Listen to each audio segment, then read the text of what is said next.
Hello guys and welcome back, or if you are new here, I am Tamara Todd, a pro makeup artist from London. Today I'm here with my model Charlotte, and together we are going to show you how to create these gorgeous sultry eye makeup look on blue eyes. My voice sounds a bit husky today as I'm recovering from a mini cold, but I hope it will be enough until the end of this video. And guys, as usual, before we move into the tutorial, small favor from you to me. Pause this video, leave a comment below letting me know that you are here with me and you enjoy watching my videos. All right, let's begin. So first we need to prepare the eye, and for this I'm using the NARS Soft Matte Concealer in the shade Tiramisu, which is a perfect creamy shade for Charlotte's blue eyes. Everything we're going to use on the eyes is going to be deliberate, specifically to emphasize and pull out the blue in the eyes even more. And even though the eyeshadow choice will fall into the cold side for us today, you will see that the bluiness in the eyes will be super popped by the end of this video. And I begin framing the eyes with Max Factor's charcoal gray liner that I am generously popping near the lash line. So my goal here is to emphasize on the eye and to create a light smoke, but only concentrating very close to the lashes. Then I'm also going to line the waterline, and this is what's going to make the whites in the eyes even whiter. And later on, we will also build up with the black shade, and the black against the blue eyes will pull the blue in the eyes even more. I am working in stages. First, I apply the liner, then I go over with a small bullet brush and smudge it. This is the beauty of working with non-waterproof liners first, as you have plenty of time to keep molding and building the shape. So of course, after the shape is ready, we need to set the liner with the eyeshadow. And for this, I selected one of my most beautiful eyeshadow palettes from the brand Flower Nose, which is also included in my Christmas gift idea video. If you haven't seen it, I'm going to pop the link up above and also add it to the description box below. So first, I'm using this light gray eyeshadow to set my liner in place and also to add a slight definition in the crease of the eye. So you can see I'm going in the eye socket and lightly adding the definition around this area. Nothing super prominent, as we do not want a super heavy eyeshadow look, just a light smoke around this area. Next, I'm going to move on to this light plum eyeshadow from Dior's eyeshadow palette Tutu, which I just got to know is unfortunately discontinued. But do not worry, in order to blend this gray eyeshadow and push it deeper into the skin, you can use the same eyeshadow from Flower Nose palette. I'm going to circle it here. And this is our transitional eyeshadow that just lightly helps us to blend everything into the skin without harsh edges. This is pretty much it for the eyeshadows. Next, I need to define the lash line even more. And the next step is, of course, gel liner. And this is one of my favorite gel liners on the planet Earth. If you guys are struggling with any liners or pencils that are not holding on to your waterline, try gel liner from Inglot in the shade 77. And if you are after super long wearing black waterline, then clean your waterline first with a cotton bud and then straight away apply the gel liner with the flat synthetic brush, and I guarantee you your waterline will last you all night. So after I have generously applied the black liner on the waterline, I'm taking a super mini brush and smudging everything in the lashes even more. And with the eye closed, following the eye shape, I'm also dragging this black liner slightly outwards, creating a very small tail, small liner tail. Then I'm switching on to the bigger brush and smudging everything once again. So my goal here is to create a very soft, smoky liner. This is the stage that you should not rush, and as you can see, you will need a very small detailing brushes for these areas, as it is really important to pack the color, the darkest color, as close to the lash line and then lightly smoking it outwards. If you're struggling with these precise application techniques, it could be down to your brushes. So I actually will link all of the brushes I've used for this look in the description box below. I wanted to keep the eyes fairly matte, but to pop the middle part of the eyelid, and for this I'm using my new eyeshadow from MAC in the shade Felt Cute. I actually bought this eyeshadow quite a while back, but I was waiting for the perfect eyeshadow look to use it, and today is the day. As you can see, once you blend it into skin, it creates a soft, milky kind of a eyeshadow, and it will pair up beautifully both with gray and brown eyeshadows. And to finish off the eye look, I'm going to use Anastasia Beverly Hills Lash Brag Volumizing Mascara. Today, I decided not to use individual lashes as Charlotte has fantastic full lash, and this will be enough for this eyeshadow look.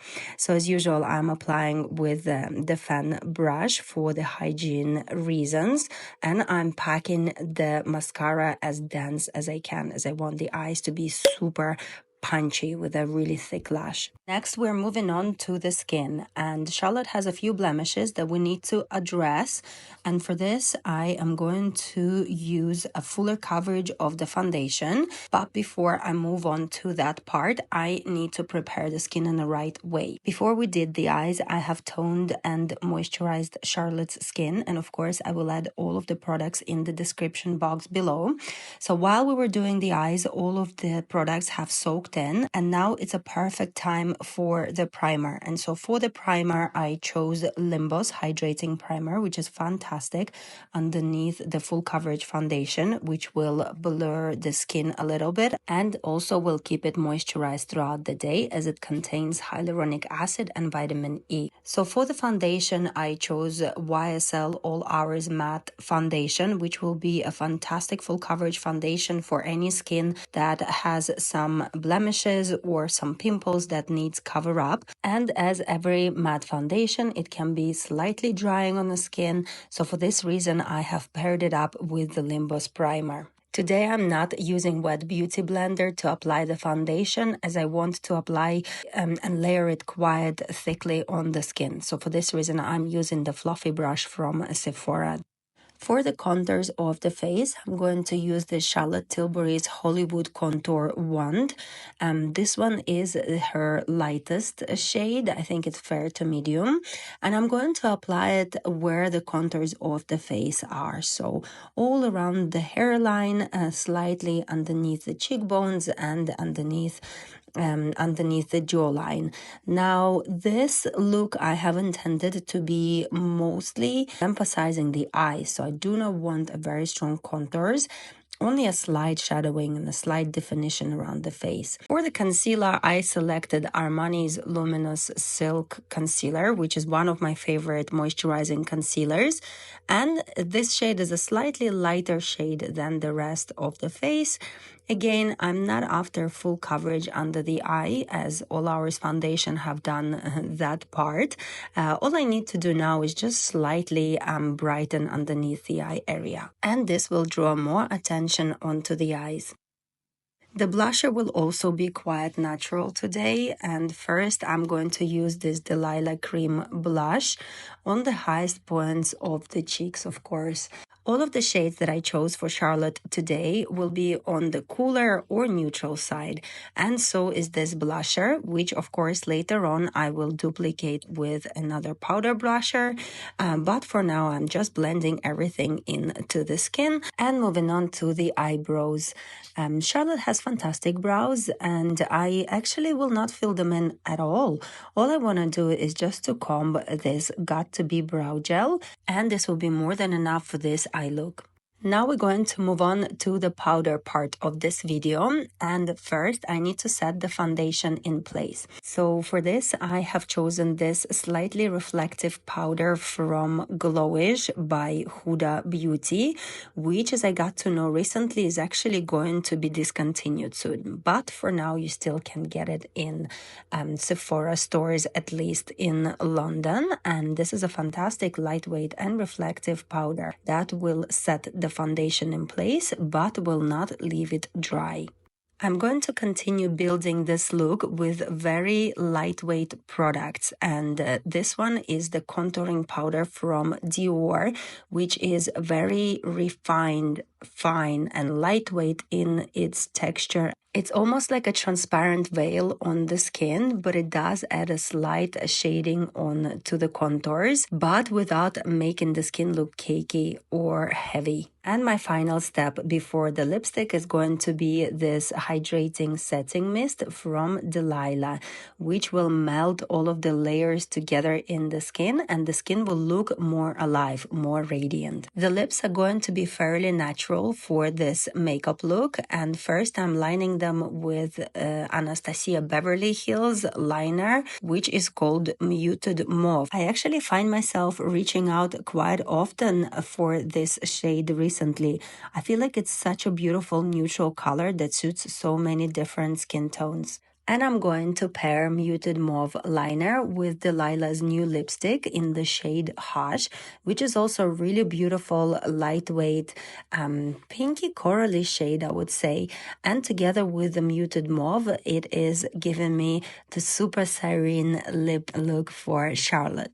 And after I have completed the lips, I have reassessed and decided to smudge the line work a little bit more, as I felt like the line was just a little bit too harsh, and I wanted the lips to be more on the soft side and the most attention to fall onto the eyes. Usually after the lipstick is completed, the blush always disappears, so I wanted to add a little bit more of the blusher on top of the Delilah one that I've used, and to duplicate it slightly further, I've used this highlighter and a blusher from Dior, and I feel like this just slightly emphasized on these areas but without taking attention away from the eyes.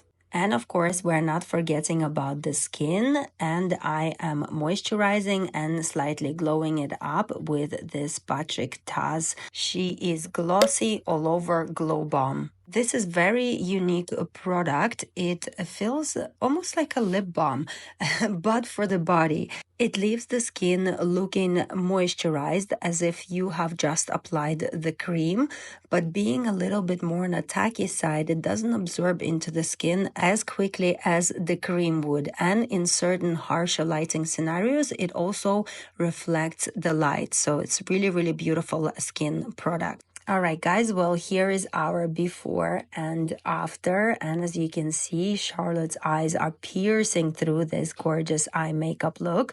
I feel like a lot of YouTube video tutorials for the blue eyes showcasing brown, warm, peachy eyeshadows, but I wanted to create something slightly different this time and show you how you can emphasize on the blue eyes using very beautiful charcoal gray shades and also cold plummy colors on the eyes.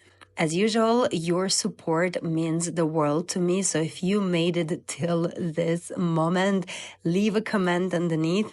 Let me know that you have watched this video until the end. And guys, we are almost done with 2024, and there is only one more video from me left to release this year.